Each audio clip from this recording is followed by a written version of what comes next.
Throw it down, big man.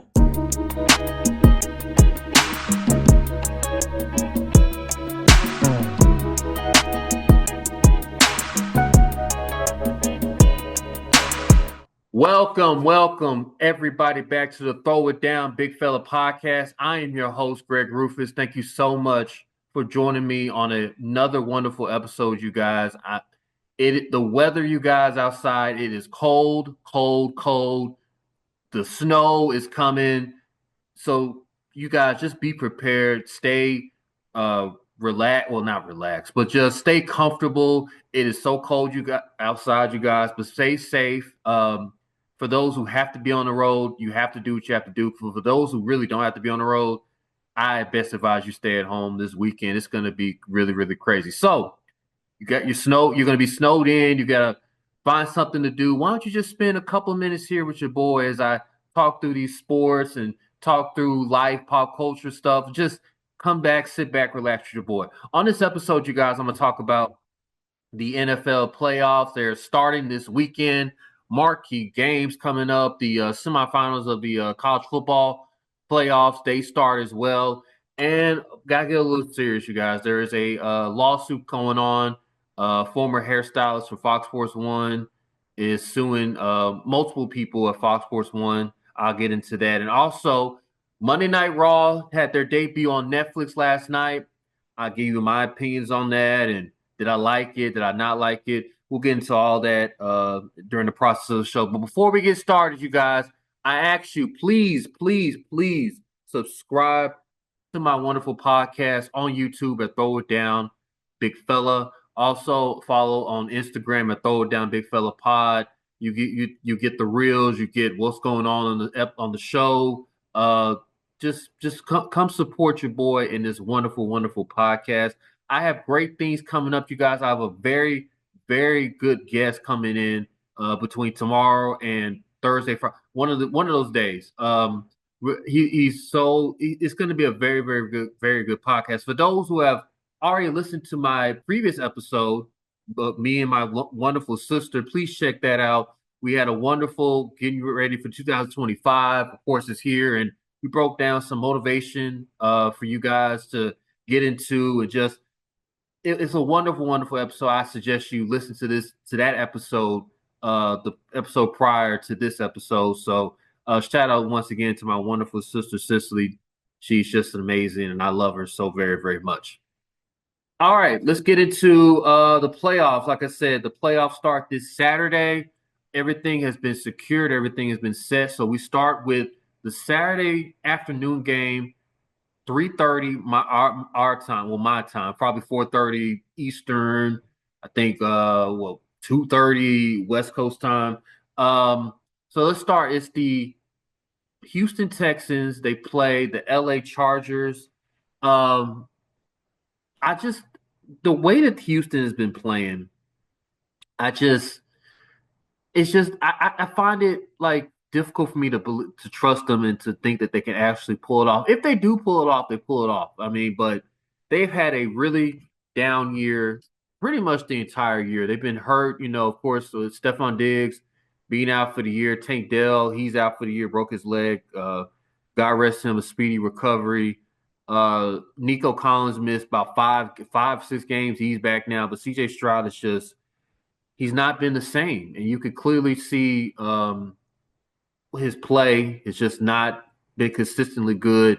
For the LA Chargers, the resurrection, of course, with Jim Harbaugh coming in, new head coach, has just completely changed that atmosphere down in LA.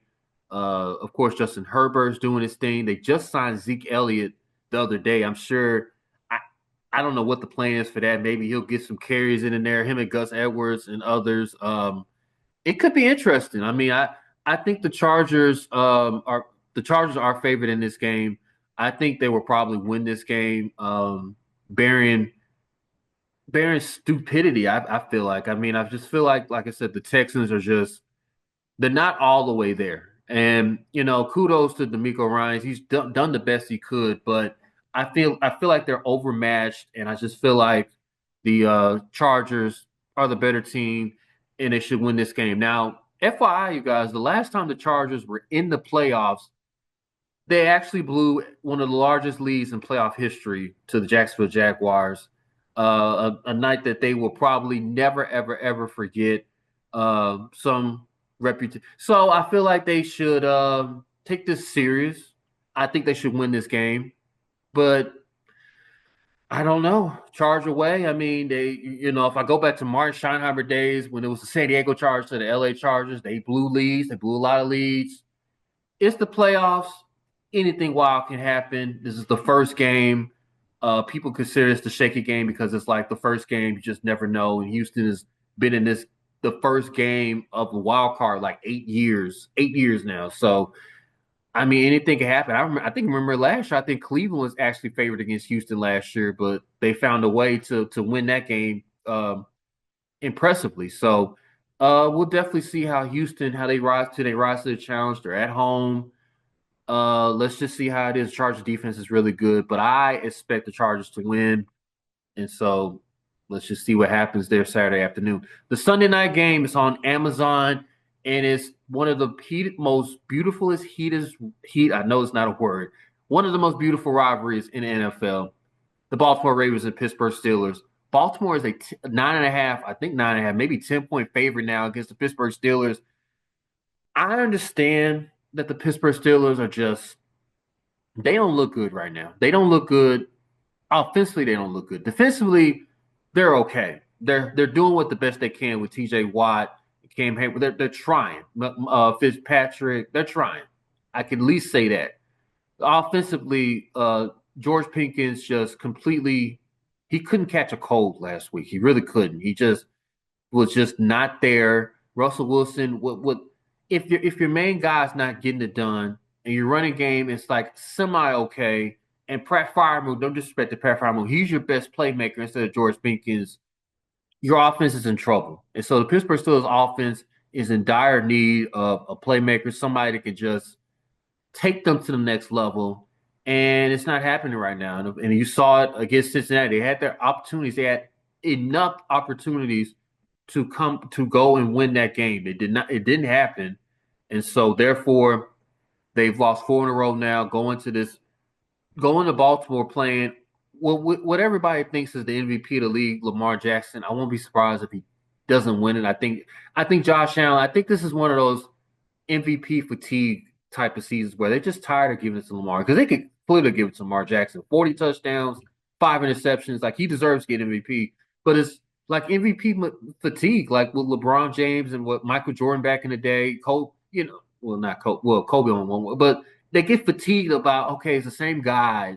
Let's give this to somebody else. Let's add some finesse to it. So let's give it to Josh Allen. But honestly, realistically, it's Lamar Jackson. He's one of the best quarterbacks in the league. Going against Derrick Henry, one of the best running backs in the league. I just think like it's gonna be they're just gonna grind it out and just gonna they're gonna suffocate Pittsburgh and Pittsburgh's defense is gonna break. And I just feel like Baltimore is just gonna go in there and mollywop. Go into Baltimore, their hometown, and mollywop the Pittsburgh Steelers. And it's just some questions. It's a lot of questions that need to be desired. Pittsburgh. One is Mike Tomlin really still their head coach? I mean, if he loses Saturday, this will be the third straight year that he's one and done in the playoffs. I mean, I don't know. I'm not calling for the man to be fired. I don't know. I don't know. Like how you have to be. What's the patience level with the Pittsburgh Steelers organization with Mike Tomlin? I don't know. And number two, is Russell Wilson really the quarterback? Like, do you need to get another guy in? I mean, if this is the level that Russell Wilson can take you, I don't know. I mean, Justin Fields can only take you as far either, and he's going to probably be gone too. So they have some questions, Pittsburgh, if they were to lose this game. So I just don't see a way. I don't see it in my head, in my heart, that Pittsburgh has a chance to win this game. I don't see it. So I clearly think Baltimore is going to win this game. Probably not by 10 points, but I just don't see how Pittsburgh can win this game. They got to make it an ugly 10-9, a 6-3, 9-6 type of ugly game. No touchdowns given up. Suffocate Lamar. Now, we know Baltimore, Lamar, January, it's a little shaky. It's a little iffy. We get it. But he's got to win this game. I mean, we keep saying the pressure like it's on Pittsburgh, but Baltimore, Lamar, he's got to win this game. Got to win this game after what happened last year in the NFC Championship game. So I fully expect Baltimore to win. But like I said, I don't think it's going to be 10 points. I don't think it's going to be necessarily a blowout. But I do expect Baltimore to come out and win that game on Saturday night. All right, let's get to the Sunday games. I'm sorry. Start with Buffalo, the number 2 seed, Buffalo Bills, taking on the 7 seed Denver Broncos, who won their last game to get into the playoffs, eliminating the Cincinnati Bengals and the Miami Dolphins, who I'm gonna be honest, Denver won the game, and I don't mean this in any disrespect at all. Shout out to my boy Darren, huge Broncos fans, I get it, but I told him this a couple weeks ago too. I was like, "You're going against Carson Wentz, you better not lose." And you could just tell from the jump, it was 14-0, 21-0. I'm like, they got it. I mean, if you want a prime example how to just lay down a game, just uh take a nap on the game and just lay down and lose.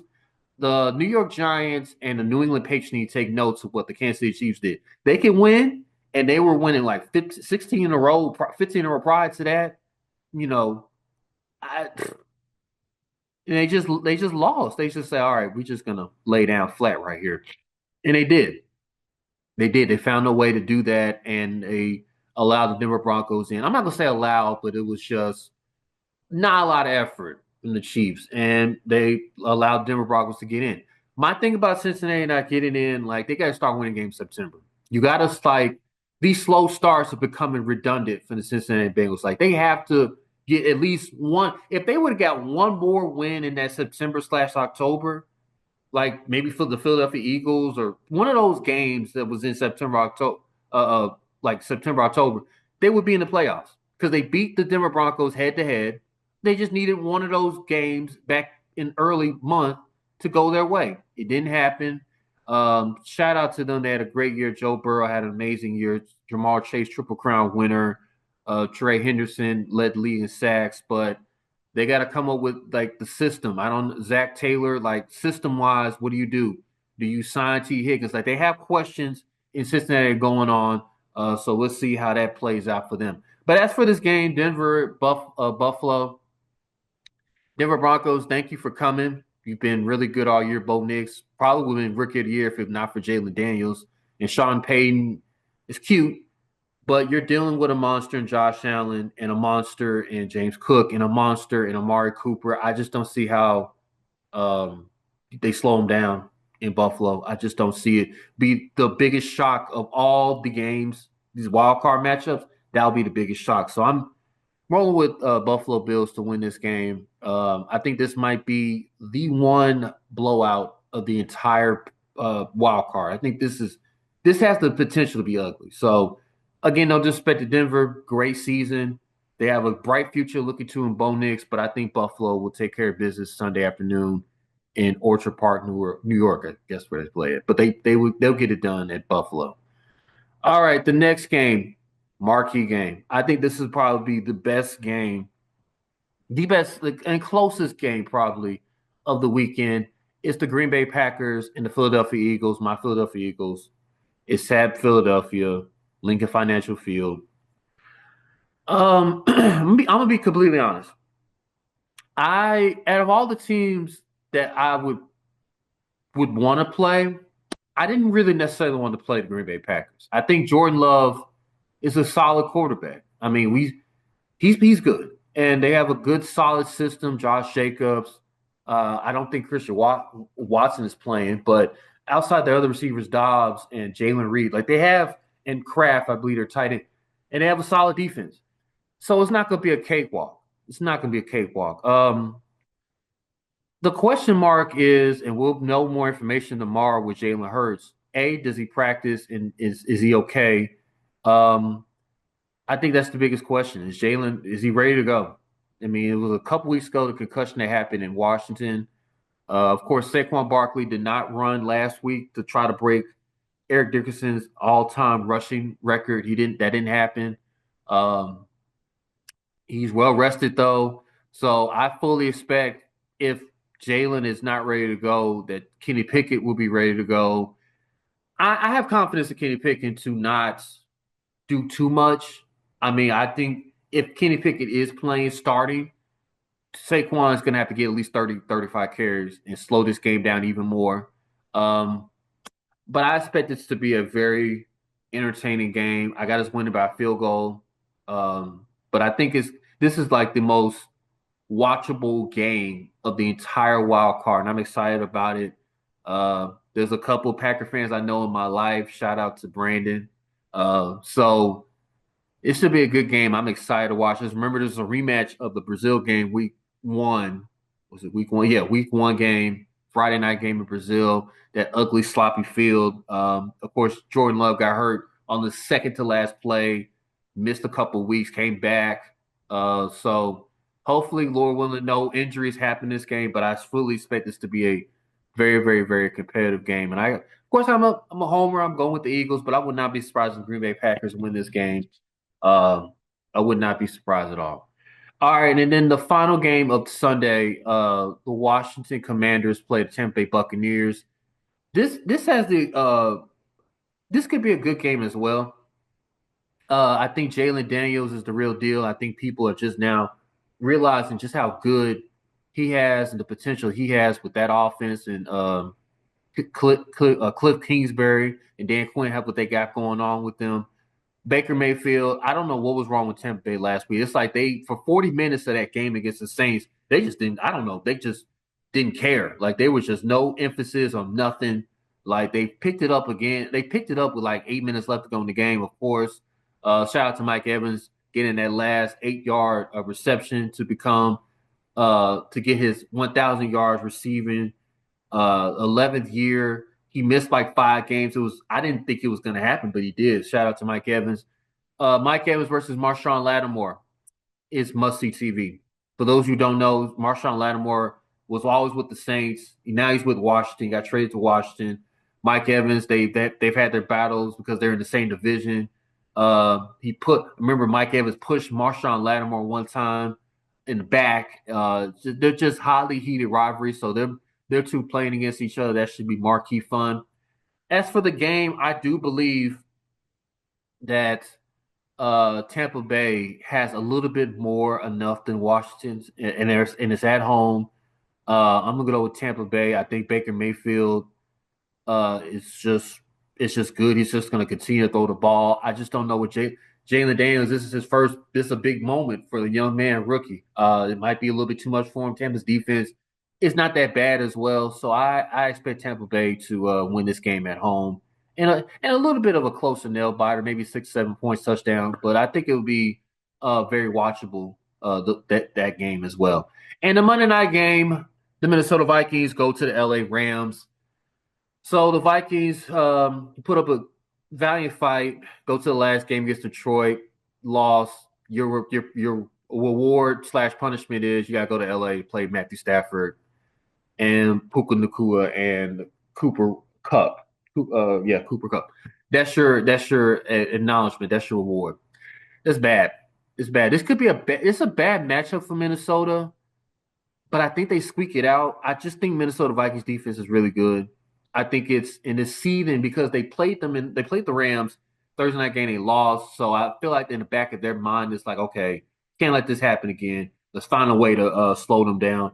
I think they will. I think their Vikings defense. I think Sam Darnold does not play like that for back to back weeks. So if he does, the Minnesota Vikings are going to lose. But I don't think the Vikings, excuse me, are going to lose that game. So I got the Vikings winning that game against the Rams. So let me know what you guys think in the comments. Uh, your playoff predictions. Do you think who do you think is going to happen? Do you think some upsets going to happen? Who you riding for? It's just what do you think? How do you think it's going to play out the opening wild card game? Let me know what you guys think in the comment sections. Leave it out for me, and I'll get to that as soon as I can. All right, and also the semifinals of the college football playoffs. They're going on. Texas, they play Ohio State. I think that's the Friday game or Thursday game, and Notre Dame plays Penn State. Two good games.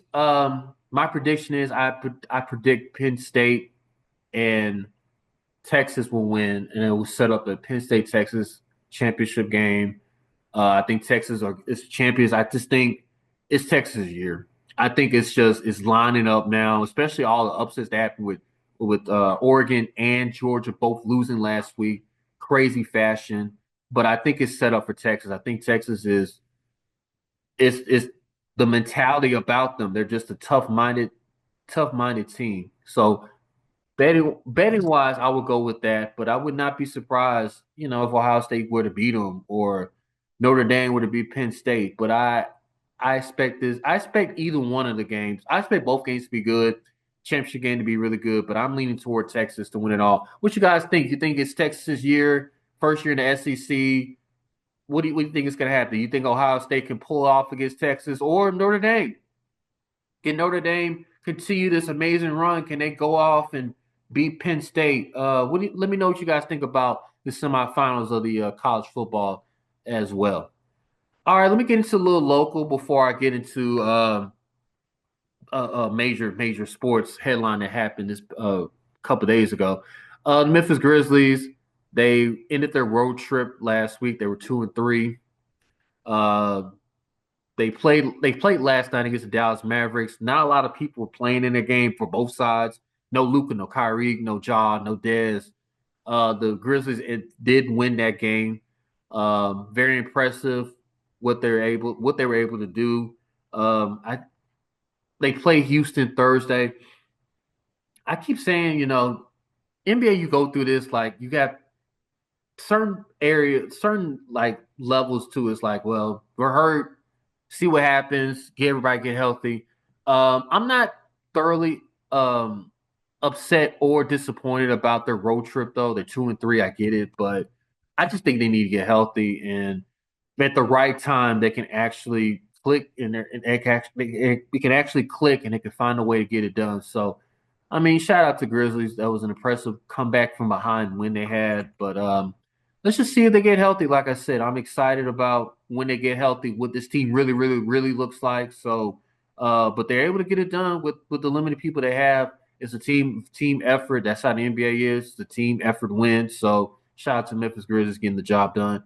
The Memphis Tigers barely hanged on to beat North Texas. It was a little bit closer than what experts thought, but they in fact were to win the game. The last time we mentioned the Ole Miss game. I think we did. Ole Miss game. That was a very impressive win for against Ole Miss. Shout out to the Memphis Tigers. They're in conference play now. I think they should roll in this weak conference. The conference is not good this year. It's not. They beat FAU last week. I mean, I think outside, well, they say UAB, but it's just not the competition that I think the Tigers expected. But they will find a way to get the job done. They just got to keep winning and keep winning. We can't have what happened last year. That's the only saying is around. Do not have the year that they had last year. So shout out to them for that. All right. Let's get into this big FS1 lawsuit. Hope I'm saying her name right. Narshin Faraji, and I probably didn't say it right, but she was a former hairstylist for Fox Sports One, is suing for sexual harassment and creating a hostile working environment against Skip Bayless, executive Nixon, and Joy Taylor. So yeah, let me see. Let me see. Yeah, for sexual harassment and discrimination based on race, national origin, and disability. Um, and sexual battery, failure to prevent harassment, neglect supervision, hiring, retaliation, and wrongful termination. This is a very serious, very serious lawsuit. Allegedly, they said Skip Bayless paid for $1.5 million to have sex with this former hairstylist. I will hold off what I really feel until more information comes out. But this is very problematic, and it's the whole cliche stereotype about women workplace, like the relationship there, the environment there. Like, is it really positive? Like, what do we like? what are we doing? Like, I mean, like Skip Bayless, and there was a dialogue allegedly about him saying, begging the woman to have sex, and she, because she's a Muslim, she's like, well, you're Muslim, don't you, don't y'all believe in having three or four wives? Skip is married. The woman was like, okay, but Skip, you're married. It's like, I don't care, just if it's true. Now I don't want to just go off of what I feel without it actually coming out. So what I would say is, if it's true to Mr. Skip Bayless, which I kind of thought about this even before it came out, that you're a creep and that you need to retire, and that this will be the final nail in the coffin for you never to get on television ever again. I understand you're an iconic person. You've done a lot of things for sports media, but you've also been a lot of a detriment to sports media. Your perspective, how you did First Take and how you did Undisputed and how you de- just destroyed athletes who didn't really deserve it. From LeBron James to Russell Westbrook to Chris Bosh to Kawhi Leonard. Like, you have taken sports media, which was, I mean, it was up in the air. I mean, it was something that people actually liked, and they kind of don't like it no more because of people like you and other people out there that have just discredit everything about what sports media is about. Name calling people out of their name instead of their real name, uh, um, calling Chris Bosh Posh Spice. That's not cool. It's not. I mean, it's not. It's not what sports media is about. You've kind of created a good art platform and kind of degraded a little bit to me. Like, I just, I'm not down with that. I'm not cool with that. But I'm not going to discredit the work that you put in. I'm not going to do that at all as well. But I just think it's low key disrespectful, and it's just, I'm just going to leave it at that. I just feel like if it's all true, this needs to be your wake up call you're doing, and just to do better in life, if it's all true. As for the Joy Taylor part of it, like I said, more stuff comes out, because I don't want to discredit Joy Taylor. She's an amazing sports journalist of what she's done. So like I said, when more information comes out about that, then I will give you more insight of what I feel. But it's just all the way wrong, all the way around wrong for Fox Sports in that type of environment. Who would want to work there? And I applaud the former hairstylist. I applaud her for speaking up, speaking out against this, because this is going to continue to be a problem for women in type of work professionally. Like, especially if you have high powered, any type of executive, no matter what the race is, black, white, if you have any type of powerful man among women, like, this is just going to be a continued problem throughout the entire life. So I just think, like, we need to come up with better solutions to prevent problems like this. Like, I don't know. I mean, there are certain things you can do, but we need more research, more ideas to not prevent this stuff from happening. So I applaud the woman for doing this. Shout out to her. Pray for her, praying for all people involved in this lawsuit, that there could be a solution to this problem. But it's a situation, a lawsuit that could have been prevented. So let's just see how this plays out. All right, finally, guys, we talk about Monday Night Raw going to Netflix last night. It was their premiere on Netflix. I was entertained. I was thoroughly entertained, of course, to see The Rock come back. The Roman Reigns and solo fight was really good. John Cena, Rhea Ripley defeated Liv Morgan. Of course, Drew McIntyre, Jey Uso won. Travis Scott made an appearance, and the CM Punk and Seth Rollins fight was really, really good. I personally think, like, it was more of a movie than it was in wrestling. Maybe things will pick up. I mean, it was the first episode of this entire thing, but we'll see. I give it a 6 out of 10 for me. I want, as a wrestling fan, for me, I want, like, the unpredictable, like the, oh my god, I didn't see that coming type of thing. Like, I didn't get that at all. It was really, really predictable. I mean, things, of course, could pick up. You have Royal Rumble coming up in a couple weeks. SmackDown is coming to Memphis. after the Royal Rumble, that Friday after. I will be in the building. I'm excited to go. Me and my partners are going. So I maybe things will pick up, but like scale of 1 to 10, it was a 6. It wasn't the worst thing I've seen. It wasn't the best thing I've seen. It was just medium range. But it was exciting to see. I mean, no glitches, of course, on Netflix. Shout out to Netflix. They did an amazing job. It was good quality, good sound. Just everything was positive about that on the production side of Netflix. So time will tell. Let's see what happens with this production. But I'm thoroughly excited to see what the future holds for WWE Raw on Netflix. But it was a great start. It was a good, solid start. But the drama, the anticipating, probably more wrestling will probably get me more involved. So time will tell. Let's see what happens. What do you guys? Let me know what you guys think about the premiere of WWE Raw on Netflix. Did you like it? Did you didn't like it? Let me know what you guys think in the comment section below. All right, you guys, that will conclude another wonderful episode of the Throw It Down Big Fella podcast. Thank you so much for listening, taking time out of your busy schedule to enjoy this wonderful podcast, hear it and listen to it. Please subscribe to this podcast on YouTube at Throw It Down Big Fella Pod. I am your host, Greg Rufus. I will see you next time. Until then, peace out. Throw it down, big man.